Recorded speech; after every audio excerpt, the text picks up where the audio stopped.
I've seen and heard horrors in my 20 years as a nurse, but nothing compares to today's patient, a little girl with Tourette. At this hospital, NHS staff suffer abuse every day. I'm no stranger to repugnant words or even physical assaults. I'm no stranger to Tourette, either. There are very few mental or physical conditions I haven't seen over the course of 2 decades. Earlier this morning, in fact, I would have quite confidently told you I'd met every mold and manner of human. I hadn't. Tourette syndrome is a misunderstood condition. It's a tic disorder, and tics are in most cases small muscle convulsions. Only about 1 in 10 sufferers deal with coprolalia, the involuntary vocalization of obscenities deemed socially inappropriate. What most people misunderstand is that sufferers do not choose the words they utter. Their brains spit out the most taboo word or phrase in any given situation, which causes them immense distress, because such vulgarity or cruelty, evidently, doesn't align with their personality or beliefs. I say evidently, but the nature of the condition wasn't evident to my colleagues when we were entrusted with the post-surgery care of Jessica, an 8-year-old girl with a severe tongue laceration. She was rushed into the hospital by her flustered and red-eyed mother, Liz, a suspicious woman who spent most of the morning looking over her shoulder. "That girl is an absolute monster," said a nurse called Linda. "She just called me a slur." I was empathetic. "I'm sorry, that's horrible. Tourette's is a nasty thing, but I promise you the girl didn't mean to say that to you, Linda. Do you wanna?" "Yeah, no shit, but it doesn't excuse her racism. Tourette's is like alcohol. It lowers the inhibitions and tells you what a person really thinks. Reveals those dark inside thoughts we want to keep hidden. Lord help me, this person is supposed to be a medical professional," was my immediate thought, but I took a polite tact aloud. "Jessica is not a covert racist, Linda, because there was no intent behind the words she used. Her brain convulsed and vomited out the things she didn't want to say. She called Brian a homophobic slur earlier. I don't care," interrupted Linda. "I'll find someone else to do this shift with you because I don't want to be around that vile creature. I'd muffle her if it were up to me." I was honestly glad my colleague left, given that final admission. I was devastated for the little girl, who kept apologizing with teary eyes and a quivering lip after everything expletive or vile word she uttered to hospital staff. Jessica's tongue had been severed widthways to a halfway point, requiring sutures to knot it back together. She was playing with scissors, and I managed to save her just in time. "I brought her straight here," Liz had explained to doctors. Now, given Jessica's injury, I understand her mother's flustered demeanor, but there was something off about the story, or the way Liz told it. It's my duty to report suspicious circumstances, so I told the mother to wait outside whilst I spoke to Jessica, who watched me with doe eyes and quavering lips. "Is Mummy telling the truth?" I asked her. Her rogue tongue answered, "Fat bitch." I smiled softly to let her know it was okay. The words hurt, of course, but they had no meaning. It was Jessica's pain that hurt me more greatly. She was nearly weeping. "Sorry." "No need for that.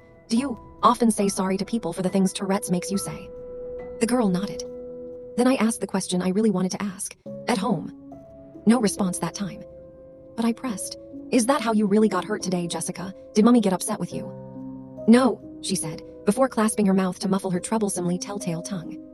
Jessica had the beginnings of a bobblehead, juddering about as I took her along a bumpy road of question after question after question.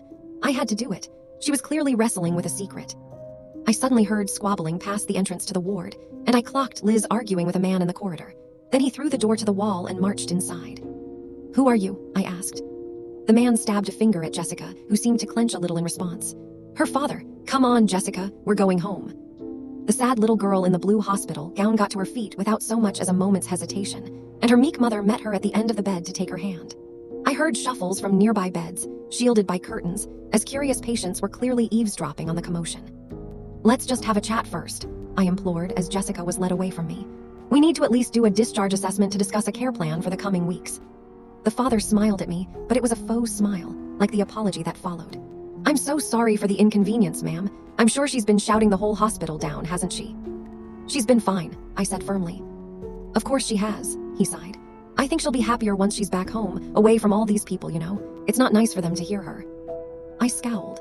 It's not nice for her to have to deal with the condition. The father narrowed his eyes, seemingly cross with me for daring challenge him. "Right, well, I think we'll take it from here. Thanks for your help. Time to get the girl back to her proper room." Trapped, screamed Jessica as she pulled away from her mother's hand, limbs convulsing. The girl looked at me in abject terror, and I realized that had been not a cry for help, but a tic. Jessica hadn't wanted to say a thing.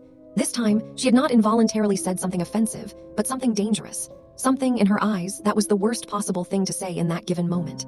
All this was confirmed by the cold way her father looked at her. "Tourette," was his explanation to me, through gritted teeth, as he walked to his wife and daughter. "Come along, you two." As I watched the parents take their little girl away, I was similarly possessed by dangerous words that jumped from my mouth of their own volition. I knew it was dangerous, but I had to ask. Who tried to cut off your tongue, Jessica?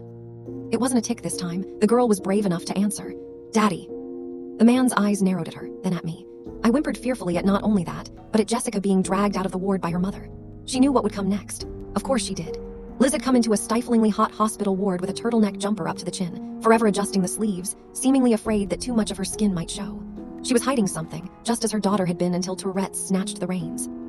I was midway through processing all of that as Jessica's father thrust me against the wall, elbow against my windpipe to stifle the scream trying to get out of my open mouth. With his spare hand, he slipped fingers into that open mouth, then took hold of my tongue, as if it were a weed to be rooted out. I could get rid of this, he said matter-of-factly, and your hands and your eyes. You'd be alive, but you wouldn't be able to find a way to tell a soul what you just heard. Please, I tried to choke out. He shook his head. Here, what will happen now? I will take my daughter away from here and nobody will ever see her again. Nobody will ever hear her dirty tongue again. She might as well not exist as far as you're concerned. Remember that, or you might stop existing too. Okay.